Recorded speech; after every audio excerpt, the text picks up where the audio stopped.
क्या ये मनाजर देखकर कोई ये कह सकता है कि इस जगह पाकिस्तानी फिल्मी सनत ने जन्म लिया होगा?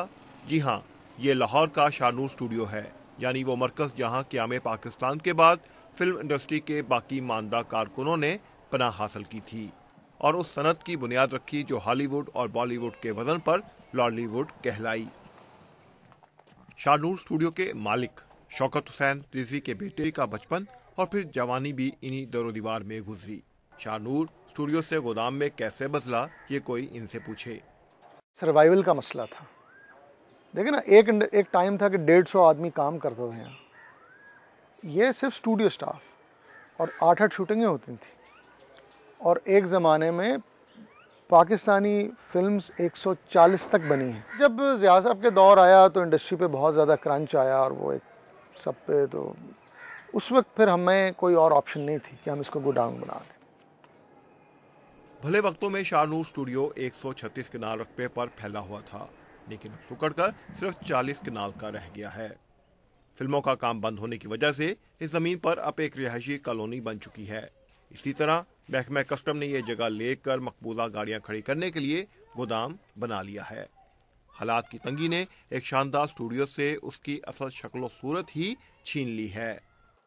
गालिबन 8 स्टूडियो थे लाहौर में, जो अब तकरीबन 3 रह गए हैं। समझ लें इसमें एवेन्यू बारी, शाहनूर आधा रह गया और कुछ हिस्सा शबाब का रह गया। बाकी सब स्टूडियोज़ ख़त्म हो गए बिकॉज कारोबार, डिमांड एंड सप्लाई, कारोबार ही जब नहीं रहा तो स्टूडियोज़ की ज़रूरत ही नहीं थी। जो लोग हमें जो फिल्म इंडस्ट्री को रिप्रेजेंट कर रहे हैं उनकी डायरेक्शन खुद ही नहीं है। दूसरी बात है उनकी वेव लेंथ ही नहीं। और उस पर सबसे ज़्यादा जो मुझे हैरानगी होती है कि इंडस्ट्री की सब बातें करते हैं और कोशिश भी करते हैं, गवर्नमेंट की बात कर रहा हूँ, लेकिन government has failed to understand कि वो उन लोगों को बुलाते हैं जिनका स्टेक इन्वॉल्व नहीं। सिर्फ शाहनूर ही नहीं बल्कि मुल्क के बड़े बड़े स्टूडियोज फिल्में न बनने की वजह से वीरानों में बदल चुके हैं। स्टेटस की मैं बात कर रहा हूँ, उनसे बचे आदमी। वो फनकार जिन्होंने इस फिल्म इंडस्ट्री को किसी दौर में बुलंदियों तक पहुंचाया, वो इस वीरानी को दिल से कबूल करने को तैयार नहीं। यही वजह है कि इस उजरे दयार को महफिल में बदलने के लिए वो मिल बैठते हैं। और ये महफिल सजती है एवेन्यू स्टूडियो में। इस महफिल में बांटे जाते हैं वो दुख जो बाहर की दुनिया को नजर नहीं आते। हम स्टूडियो को जिस हालत में भी हैं, बेशक वीरान हैं, लेकिन चंद एक ऐसे जुनूनी लोग हैं जो इस फिल्म इंडस्ट्री को, इन स्टूडियोज़ के साथ जिनको इश्क है, वो आज भी स्टूडियोज़ में आते हैं, बैठते हैं, तबादला ख्याल करते हैं, माजी को याद करते हैं। इतना ज़्यादा दुख होता है कि शायद आप बिलीव नहीं करेंगे कि अक्सर मैं रातों को जाग के गुजारता हूँ। मैं सोचता हूँ, बहुत कोशिश करता हूँ कि ऐसा कौन सा रास्ता है कि इसको ठीक किया जाए।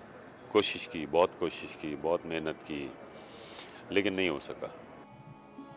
मुल्तान रोड पर ही वाक़े एवेन्यू स्टूडियो में एक ऐसा किरदार भी अपने माजी की भूल भुलैयों में गुम और मुस्तकबिल से उम्मीदें बांधे आपको मिलेगा, जिसने सैकड़ों फिल्मों को पर्दे सीमी की जीनत बनाया।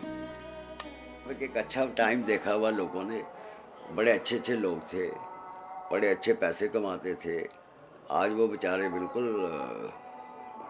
नोवेयर हैं, मतलब कि तौबा नौज़ुबिल्लाह अस्तग़फिरुल्लाह। तो दुख होता है। और ख़ास तौर पे मैं, मेरे जो दोस्त हैं, कैमरामैन हैं, डायरेक्टर हैं, असिस्टेंट डायरेक्टर हैं, वो जब मिलते हैं तो बड़ी तकलीफ़ होती है।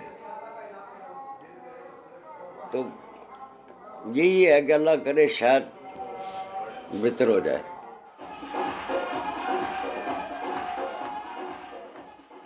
फिल्मी सनत की बदहाली के बाद कुछ फनकारों ने थिएटर की राह ले ली और अपने फन को किसी न किसी तरह जिंदा रखा। लेकिन फिल्म स्टूडियोज की तबाहाली देखकर इन फनकारों का दिल भी अफसुर्दा हो जाता है। अफसोस क्यों नहीं होता? जब आपका घर टूटता है तो अफसोस तो होता है। हमारा वो घर है, स्टूडियो जो है, हमें बड़ा दुख होता है जब हम देखते हैं, लेकिन क्या करें, उसमें हम क्या कर सकते हैं? हम तो कोशिश कर सकते हैं अच्छा काम करने की, अच्छी फिल्में बनाने की। फिल्मी सनत से मुंसलिक ज़्यादातर अफराद का यही कहना है कि फिल्म स्टूडियोज में जदीद टेक्नोलॉजी की अदम फरहमी की वजह से आलमी मियार की फिल्में बनाना अब मुमकिन नहीं रहा, जबकि दूसरी तरफ फिल्म स्टूडियोज मालकान का नुक्ता नज़र इससे यकसर मुख्तलिफ है। ठीक है जी, कैमरे अच्छे नहीं हैं, कैमरे आउट ऑफ फोकस हैं, लाइट्स नहीं है, टेक्नोलॉजी नहीं है, साउंड नहीं है, ये ओके फाइन, लेकिन क्या ये जो आज जो डायरेक्टर्स अपने आप को कहते हैं कि हमारे पास नहीं और हम अच्छी फिल्म इसलिए नहीं बना सकते, क्या स्क्रिप्ट ये अच्छा नहीं लिख सकते? क्या ये गाने के बोल अच्छे नहीं लिख सकते?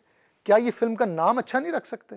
मतलब जो चीज़ें इनके कंट्रोल में, ये उसको तो ठीक कर लें।